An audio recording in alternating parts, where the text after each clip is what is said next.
Did you know that Europe's rich heritage in biotech innovation is at risk of fading amid a critical global challenge? The biotech sector, crucial for advancing healthcare, is at a crossroads where financial constraints and a huge brain drain to the United States could stifle its growth in Europe. This isn't just about funding, it's about the future of medical breakthroughs that affect us all. In this special episode, recorded at the 30th anniversary of BioEurope in Stockholm, we delve into the heart of Europe's biotech innovation. Held from November 4th to 6th, 2024, this conference celebrated 3 decades of pioneering work in life sciences and set the stage for the future of biopharma partnerships. Europe's biotech industry, despite its scientific prowess, faces persistent challenges in commercialization and attracting investment, especially compared to the United States. This struggle has far-reaching consequences, potentially leading to a brain drain as Europe's top innovators look to markets with better financial incentives, which could ultimately threaten global health innovation. In this episode, our distinguished panel discusses the evolution of biotech, highlighting the role events like BioEurope play in turning scientific breakthroughs into market-ready solutions.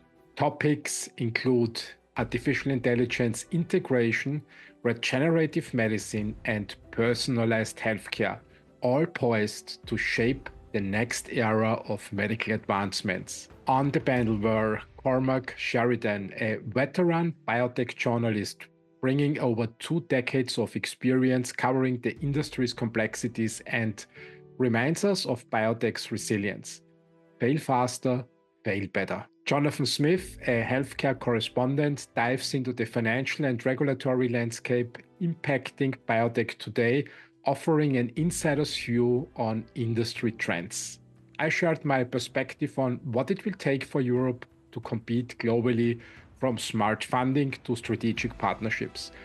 And finally, Mike Ward, a respected biotech analyst, brings insights into market dynamics, showing how the investment landscape is shifting and what Europe can learn from it. This discussion was moderated by Millie Nelson, editor of Bioeconomy at Informa, bringing her expertise in life sciences journalism to guide this insightful conversation. Now, join us as we explore how Europe can harness its scientific legacy to secure a leading position in global biotech.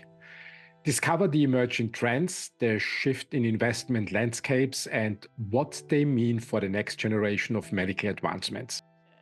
What I am going to do is hand over to the amazing panelists to just give a quick introduction of themselves, and then I think we can get into some of the key takeaways from the 30th year of BioEurope.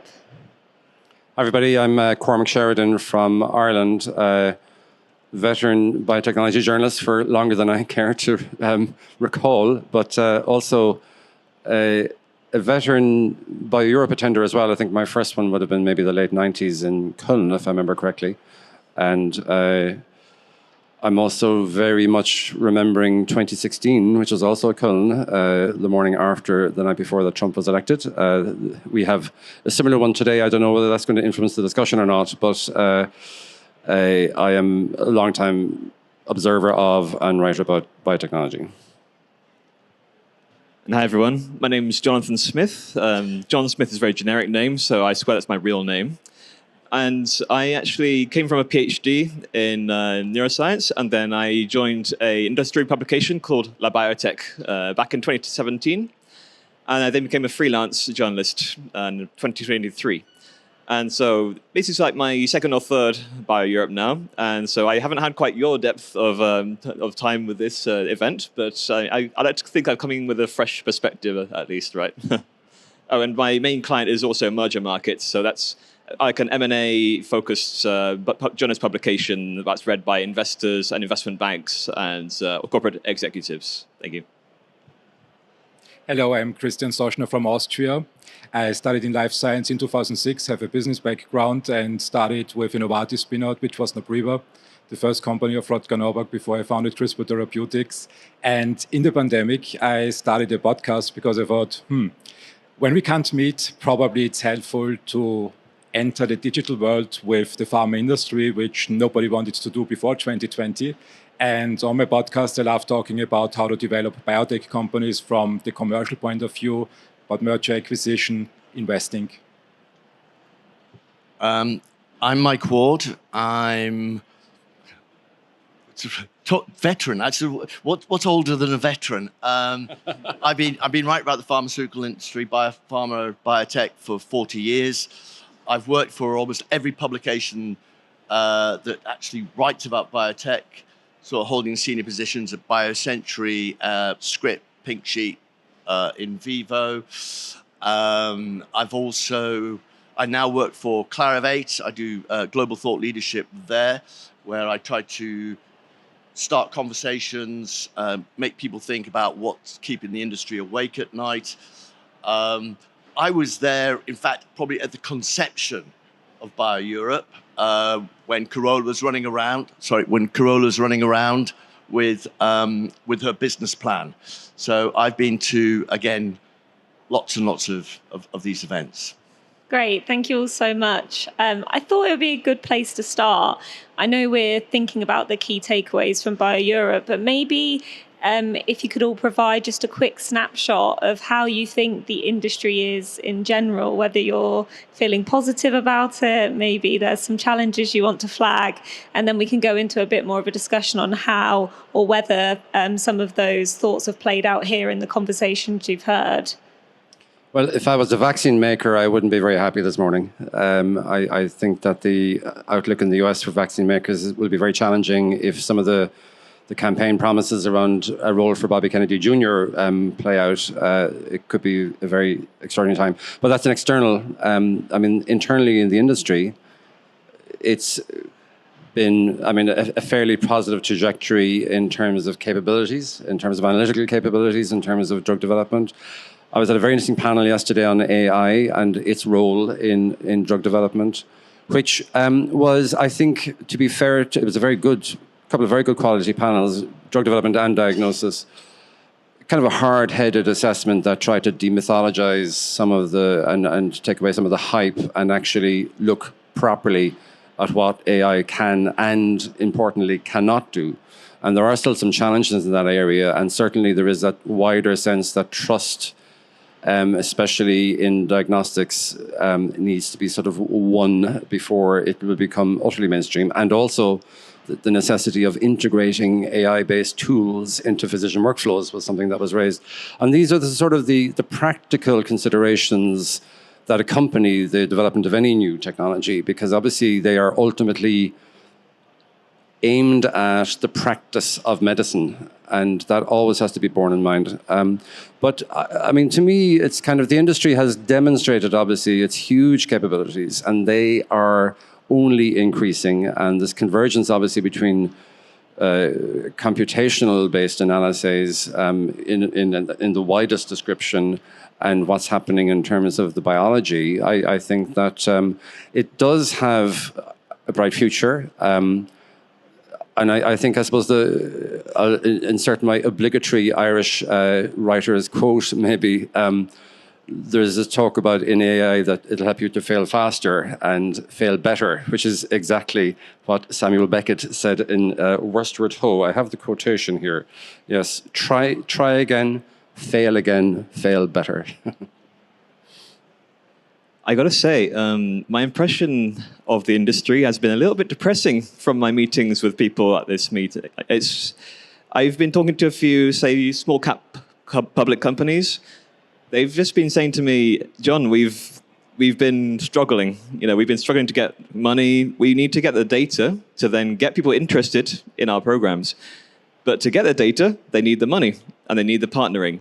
But these investors and these partners want the data first.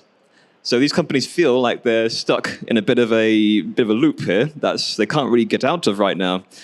And even now, I think we covered in a panel on Monday that even with the interest rates going down, deal making is still not recovered yet. And so, on the other hand, I am seeing kind of some interesting trends, though, that some companies are looking elsewhere for their help. So I think one I talked to has merged with a company in South Korea. And from what I've heard, markets in South Korea, for example, they're a bit more receptive right now to investments, especially in cell and gene therapy. Another company I talked to, a vaccine company, they actually got $400 million from BARDA, which was quite a significant investment for them. So it looks like people are getting quite innovative in how they are getting the money now. But on the other hand, I got to say as well, there are some geopolitical considerations. So a company I talked to from Israel told me that the situation there has actually really negatively impacted the business. So I'd say right now, it's a lot of people are struggling right now, but there's a lot of reason to hope that they can also get the cash they need. I think the pandemic had a very unique, coming from the investment side, the pandemic had really a very unique dynamic in the industry, which seemed that money is abundant and basically anything gets funded immediately. You just need an idea, need to label it, it's vaccine or it's COVID something, and people invest in it. And I think a lot of probably biotech entrepreneurs got just a little bit spoiled. It was a unique moment in time, and usually innovation is a struggle. I think this is something that will continue. What changed with the pandemic, luckily for everybody, is that the digital world was really integrated in the investment world, which was not the place before 2020. When I look today at entrepreneurs, it's so easy to reach out to investors outside of Europe, to reach out to investors in the United States, in Dubai, in Saudi Arabia, in South Korea, in China, in Japan. And before 2020, it meant traveling there. When I look at the performance of my podcast, the most downloads for a European format are in the United States. So, and this is something that I think will accelerate the industry, that investors can easily collaborate with researchers here in Europe or in China using these new tools and moving the industry forward. But it won't take away the struggle. It's innovation, and reaching out to investors always means that you need these 400 to 800 people in your pipeline to close a deal with 3-4 people. And this is one thing that I very often see that entrepreneurs completely underestimate. And they should come probably more often to events like BioEurope to talk with investors and also get the sales perspective into their scientific mindset and move the companies forward faster. So it's a bit like Groundhog Day. So if we went back 30 years, you had a panel, you would hear everybody sort of saying, money, it's really, really difficult. We can't get pharmaceutical partners to sort of engage with us. They want late-stage assets. We've got all this brilliant science, but we Europeans, we can't commercialize it. The Americans seem to always do it better. You come today, and it's almost the same messages. The only difference is it's a different scale. So in 1994, the global biotech industry raised $2 billion. This year, it's already raised $73 billion. So there's a huge, huge different scale. The difference, I think, now is that instead of just worrying about sort of the science and the sort of the money, etc., there's now an issue around manufacturing. It's actually the ability to deliver. So we've got a lot of the science. Over the 30 years, we've seen some great advances. We see all the technology. The challenge now is actually, can we make this stuff? Whether it's cell therapies, whether it's the GLP-1s or whatever. So, and the issue with, and interestingly, I was at the European China Bio Forum on Monday, and the elephant in the room was that nobody wanted to discuss the Biosecure Act and the potential implications that's going to have. Because, of course, something like 80%, 90% of all molecules start life in China. And, if all of a sudden certain parts of the world do not want to actually have that, that's going to create a huge tension. The other thing that I've seen, though, instead of you're talking about where are we, again, if you look at the sort of the science that's being produced, particularly in sort of molecular biology fields, it's on the increase. We're seeing a lot of patent filing activity, etc. But again, most of it, now China has overtaken the US in terms of highly cited researchers, the highly cited papers that are getting published, the patents that have been filed, and these are in key areas like cell and gene therapy, gene editing. So there is a big difference. I think we are at the point, and today with the election, it might even accelerate it, where we are going to see a continental shift. And I think that this is where China is really beginning to make a mark. No, thank you all so much for your comments. Something, I think all of you kind of mentioned it in slightly different ways, but the idea of, in Europe, we need more funding.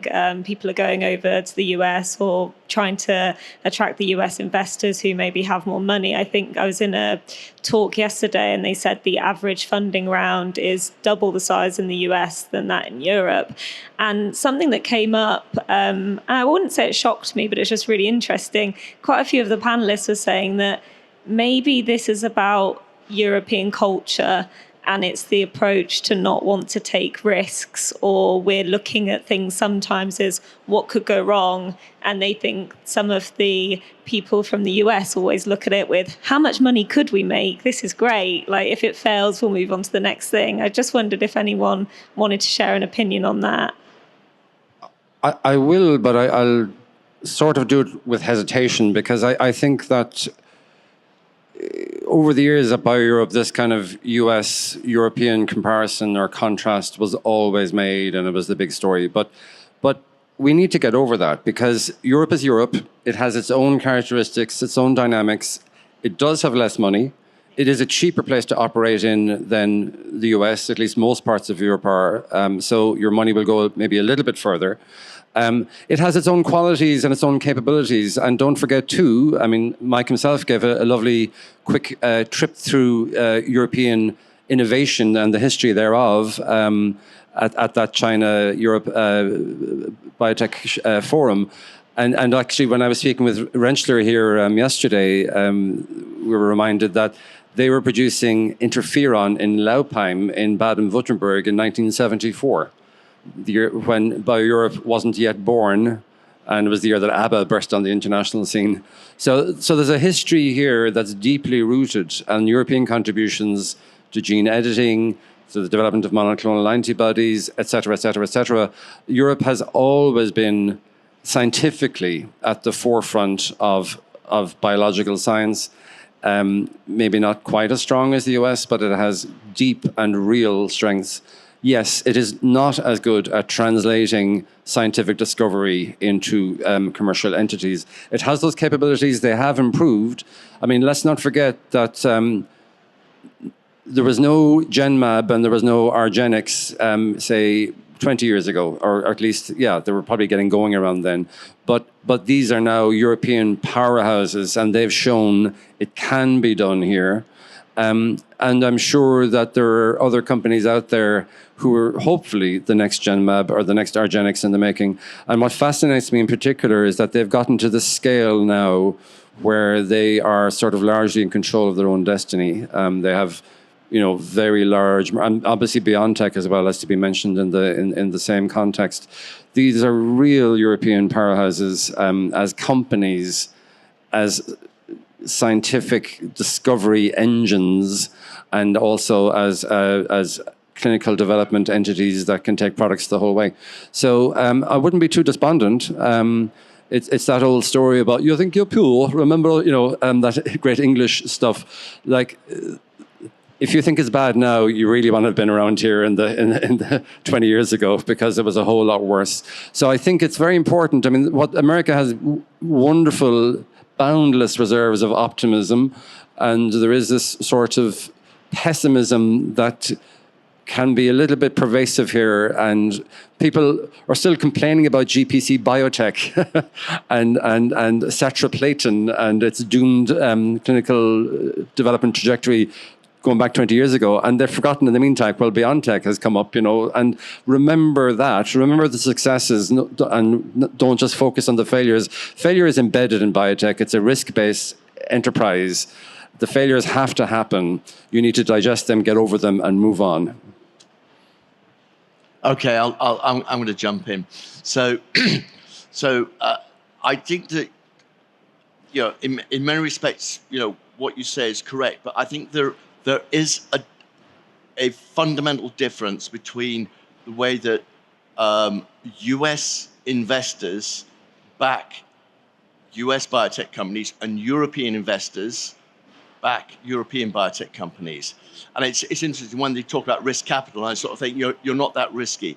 In the States, what you will find is that the investors will back teams or management teams. So therefore, they will give them 100 million, 200 million, $1 billion. And the idea is that we want you to go and do the best you can with that. If this fails, stop doing it and do something better.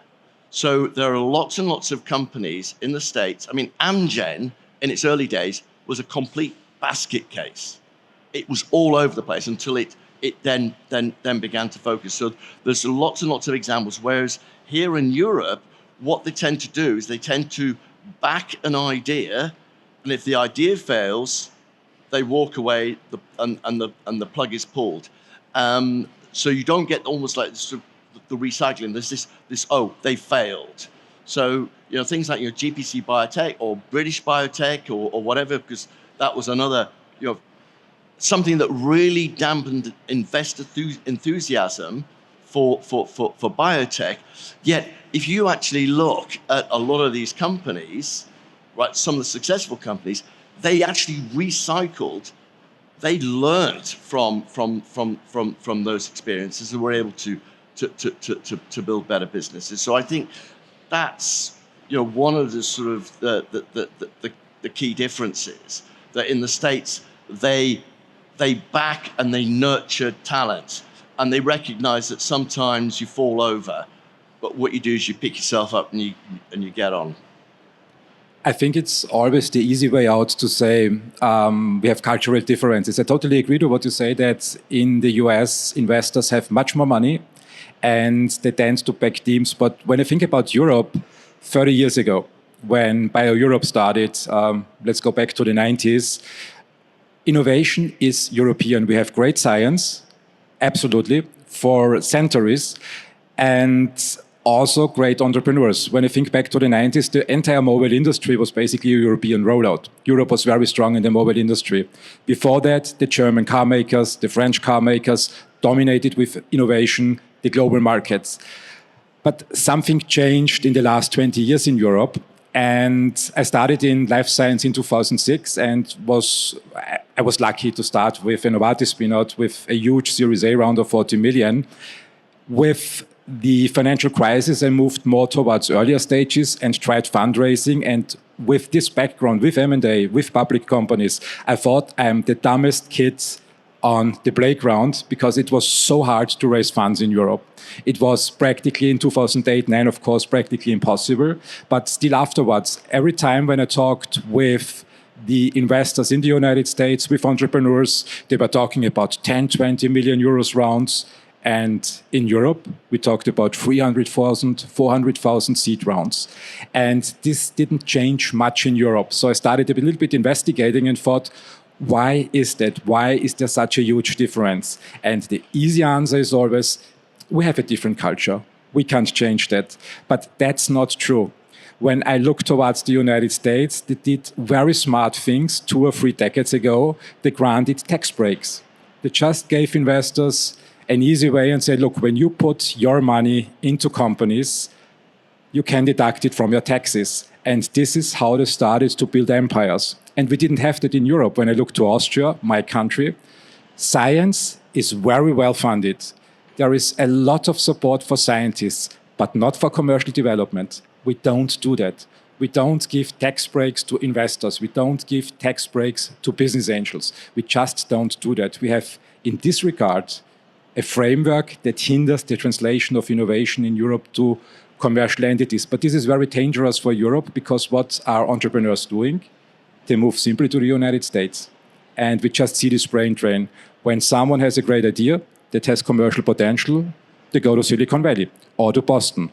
And if we want to change that, I think our politicians need to speed up a little bit and change this framework and make investing much more interesting for ordinary people. Yeah, okay, so can I just sort of retort to this? So, but why does it matter actually where it is commercialized, or where it is developed? Because at the end of the day, okay, the science is all about creating like new medicines for patients, okay? And if the science is done here and then it's developed, don't forget the universities, they will get the royalties, etc. So there are universities in Europe that do, and research institutions that are doing very well. I don't think it really matters that healthcare is global, and what you do is you move to where the opportunity is. Now we can sort of see that what happened with China, okay, is one of the reasons why China is successful is that they've actually had what they call the turtles, the returning turtles. They're going back because they want to do that. Now, that could also happen in here, but in the States, it's because it's much more of a nurturing environment, and it's not about tax breaks, because once you've got loads of money, you don't need more loads of money. So I don't actually think that is what is necessarily motivating people. I think they want to get the science done, and in the States there are those vehicles. We've never had public markets here. We've tried it, and it's failed, and it's failed, and it's failed. So now nobody thinks about really floating in Europe unless they have to. I'd like to illustrate a bit on how the risk appetite in Europe differs. Basically, I talked to one of the execs of a company who was involved in a company called MYR, which is MYR. That company developed a treatment for hepatitis D, and it eventually got acquired by Gilead for magnitudes more than the average return on investment. So the person that told me, after the deal got done, the VCs came up to him and they said, "How do we not invest in this?" And he said, "Well, it's because you didn't take a risk. And this treatment was not in the hepatitis B market, which is much larger, but it still gave so much of a better return." And he just said that should be a lesson to VCs in Europe, basically, to pay very close attention and to not miss out on these massive opportunities that are surfacing within Europe. Great, thank you all so much. Just to bring it back a bit to some of the key takeaways, I guess to simplify it, it's clear there's still some challenges across the field, but also it seems like it's not all bad. We do have to focus that there are definitely some positives. It's definitely not all negative. I was just wondering if you'd like to share if there's any conversations you've heard over the last 3 days that have really excited you or really made you think like this could be something in the future that's going to be pretty big. I can talk about one conversation I had, and I'm a little wary about doing it because it's really complicated.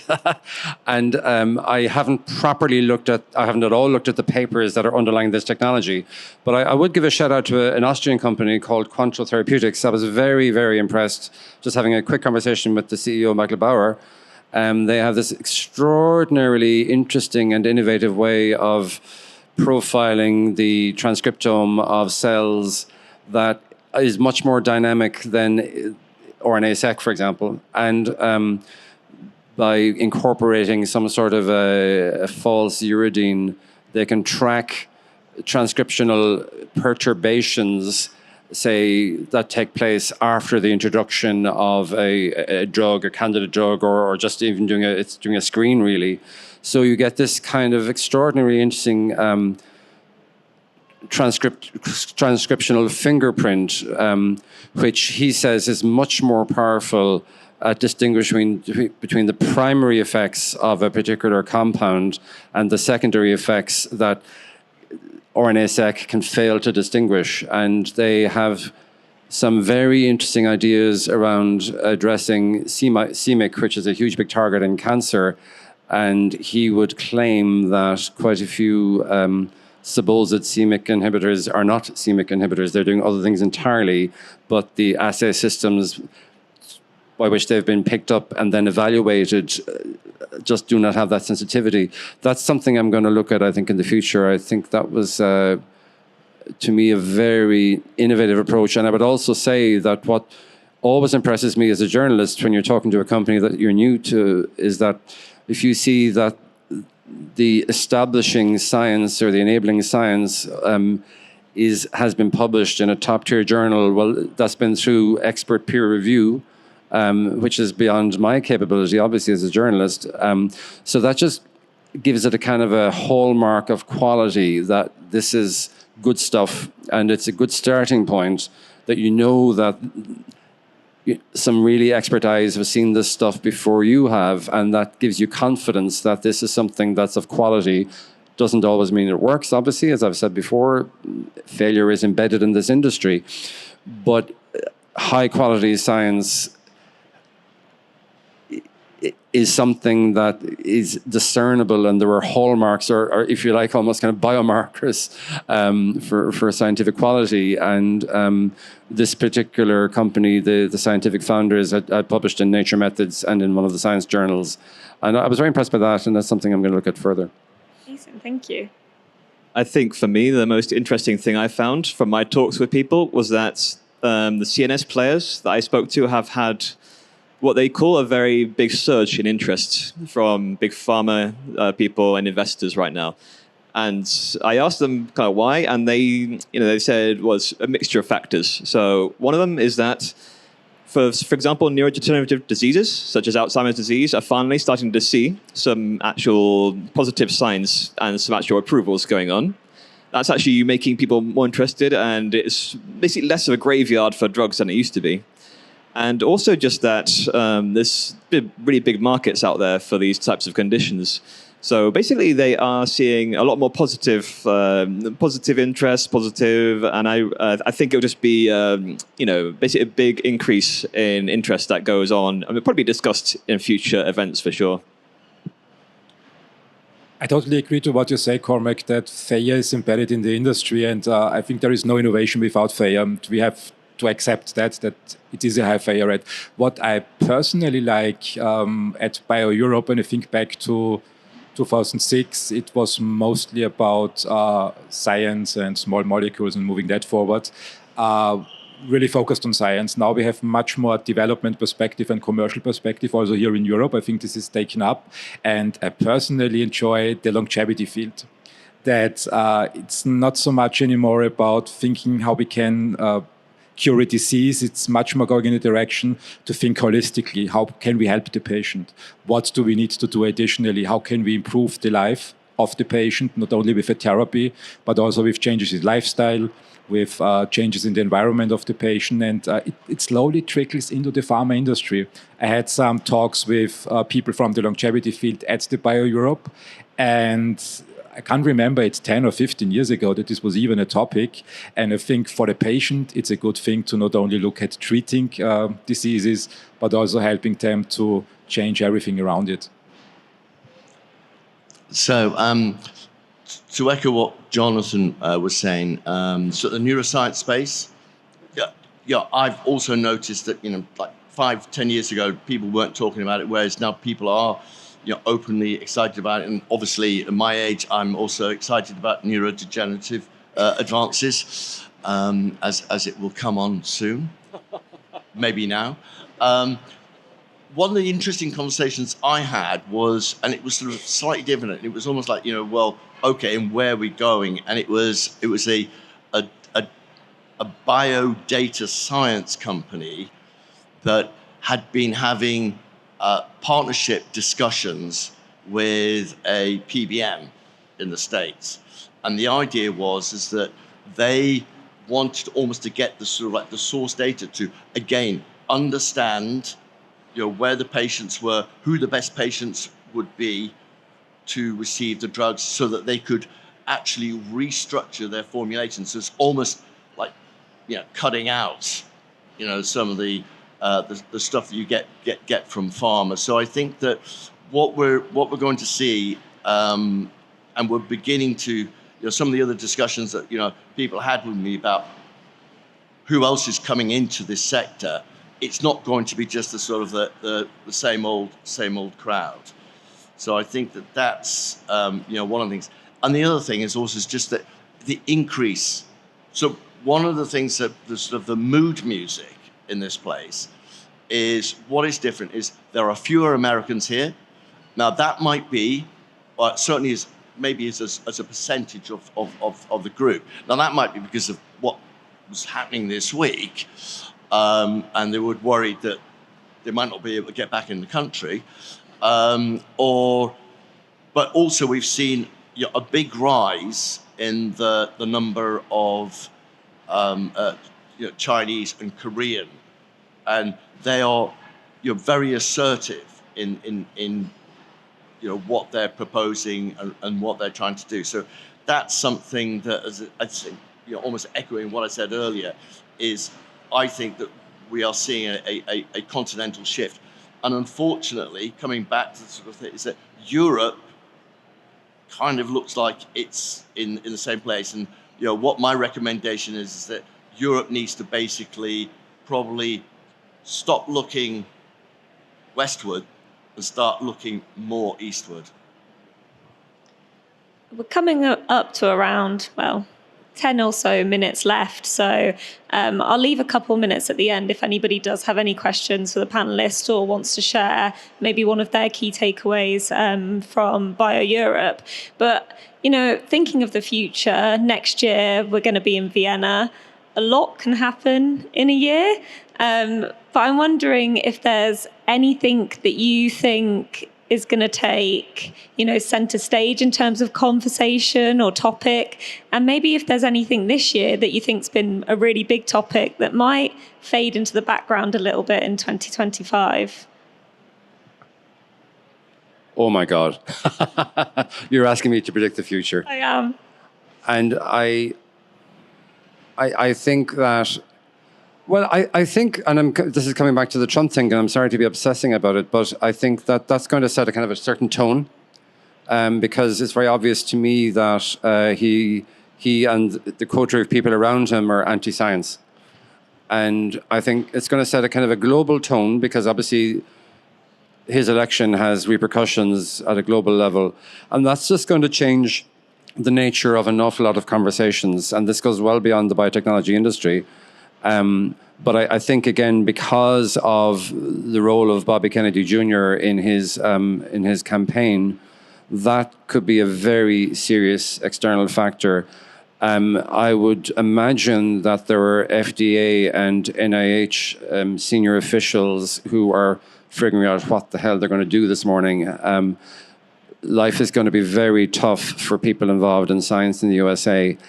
And obviously, because the US is or has been the world's scientific leader, and as Mike points out, China is really coming to the fore extremely strongly. And it's well known that, and I don't know much about China, I'll be very frank about that, but it is well known, though, that the leadership in China really values science and is open to science and sees it being central to the country's strategy across all sectors. And if you have America or the USA taking whatever bizarre path it's going to take now, that's going to set a certain tone. And it may not be a direct answer to the question about, is there going to be some data going to drop in, next February or something. But I think that's going to set a certain tone or a context in which a lot of things are going to happen. And I think, say, for example, obviously, biotechnology companies who are developing therapies for Alzheimer's, for whatever, various forms of cancer, et cetera, that will continue. It's welcomed. There is a patient pull for it, and it doesn't matter whether you're a Democrat or a Republican. If you get ill, you will want the best medicines available. So there will always be space for that type of innovation. But I do worry about the sort of wider context. I think the tone is going to change quite dramatically. I think what I've noticed this particular event, there was quite a lot of talk about real-world data in the kind of few panels on Monday. And it's I went up to chat with a few of the panelists afterwards, and they basically saying to me, well, you could go and get a drug approved with the FDA based on the clinical trials, which is of course the best way. But there's also another way to complement that is with real-world data, because of course clinical trials are just not quite representing real life, as it were, which is why real-world data could actually basically close the gap and demonstrate to payers, for example, the true value of a drug being used in the market. So they basically told me that could be influencing quite strongly the value of a drug and how much payers actually can negotiate to price these drugs. In terms of a topic that might not be discussed so much next, I might go out on a limb because someone told me he thinks the whole topic of artificial intelligence in drug discovery is going to be either proven or not proven soon, because, of course, the topic has generated lots of hype. And there's not been that many clinical results based on these AI-designed drugs. But that will change maybe in the next few years. And so it could be that if it doesn't get proven, that could actually not get discussed so much. I'm very fascinated to see what happens next with that.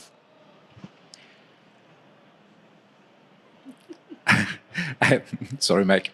I'm very happy that we have the bio in Vienna next year in Austria. I don't think Austria will change much. In Austria, we have the saying Insel der Seligen. I think a blunt translation is Island of the Blessed. So we are structurally very stable, which is positive and negative. Vienna will be there in the same way it is, I think, since a century.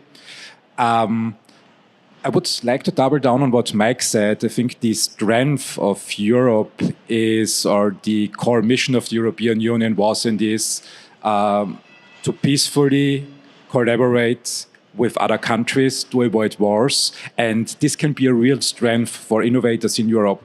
In the last 20 years, the only place for funding, and I think it's an important factor in translating science into products, was the United States, also for Europeans.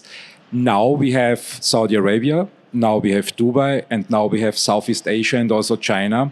And every European has the chance not only to talk with the US market, but also with the Middle East without any repercussions in Europe. And I think this can really be a strength for our scientists in developing the companies forward. So what will change in the future probably is that Europeans not only look towards NASDAQ and Boston and San Francisco, but also towards Riyadh, towards Dubai, towards Shanghai, towards Singapore more often. I think you're absolutely right. I think that when it comes to sort of the exchanges, Shanghai, Hong Kong have actually been sort of very successful on the IPOs. Whereas we look at the sort of the IPOs that are taking place in the US, I think something like 80% of them are underwater. Whereas there is clearly an appetite, an investor appetite. So I think that, yes, what I mentioned earlier, we should be looking elsewhere. If we think about what people are going to be talking about this time next year, I think Cormac's absolutely right in terms of we will be working out what the fallout is from this election, both in terms of what it actually means for the US environment, what it means for sort of drug reimbursement, et cetera, but also the Biosecure Act. Are we going to see even more sort of the barriers being put up? And the problem, or where science is really successful, is where you have multilateral international collaboration. And if all of a sudden you've got people sort of saying, oh, you cannot collaborate with certain people, that's going to be a problem. I think in terms of biotech and biopharma specifically, I think that what we have seen, so Jonathan mentioned about the sort of the neurodegeneration drugs that have been approved. I think people will be looking at sort of saying, actually, how are they playing out? Are they actually making a difference to patients? Also in the neuroscience field, I think people will be looking CAR-XT, right, the new schizophrenia molecule. How is the rollout of that going to happen? Because that's only just going to be starting. I mean, it's only just been approved. Also, the gene editing products that we saw at the end, right at the tail end of last year, the process takes so long that I think CRISPR and Vertex said that they kind of enrolled 20 patients, but they actually haven't managed to get the manufacture the stuff back into the patients yet. I think they've reported about 2 million actual revenue, which represents maybe 1 or 2 patients, I think. They only get paid when they've done the deal. But I think the last time I saw was that they hadn't got anything. But it will be interesting to see how that pans out. It's not going to scale. I know that right now. It just won't scale. Yeah. I remember talking to some KOLs around the time of the approval, and they were saying if they got 50 done in a year, that'd be fantastic. Yeah. Not in their site, in the whole of the USA. It's just you can't scale that. But the whole point is if you can use gene editing for other conditions where it is scalable, and I think that in vivo gene editing will be amazing when it happens. Yeah. It's going to take a long time. It's not going to happen next year. But in vivo gene editing and in vivo gene therapy will be an absolute. I hate that phrase, a killer app, but I think it will be an extraordinary.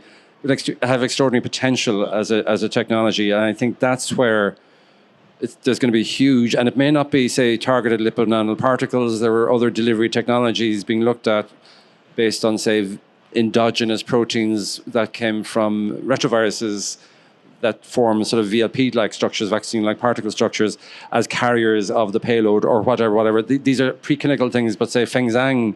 Founder of Editas, et cetera, he's involved in this. There's people involved in vivo delivery of genetic payloads, and I think as an enabling technology, that is going to be so important. Yeah. But it's a play over a decade. It's not next year. But I think the problem is that, again, it might be one of these things where we've seen it with gene therapy, we saw it with ADCs, we saw it with radiopharmaceuticals, or even monoclonals at the start.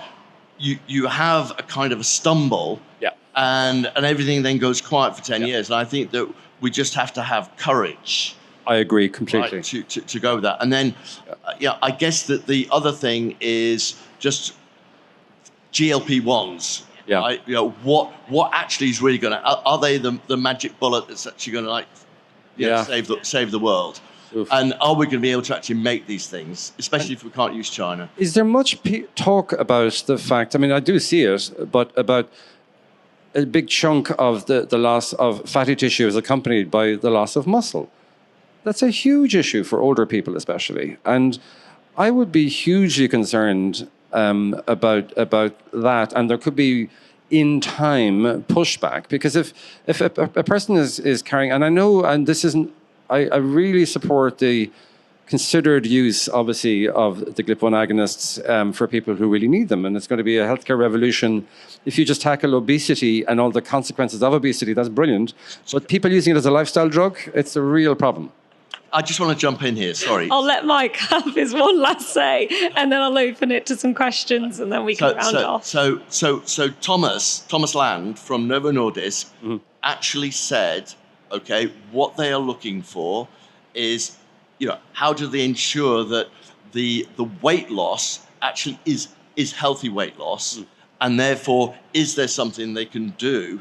So they're looking for opportunities where not having, sort of like giving somebody else another drug, so therefore you can build muscle growth or whatever.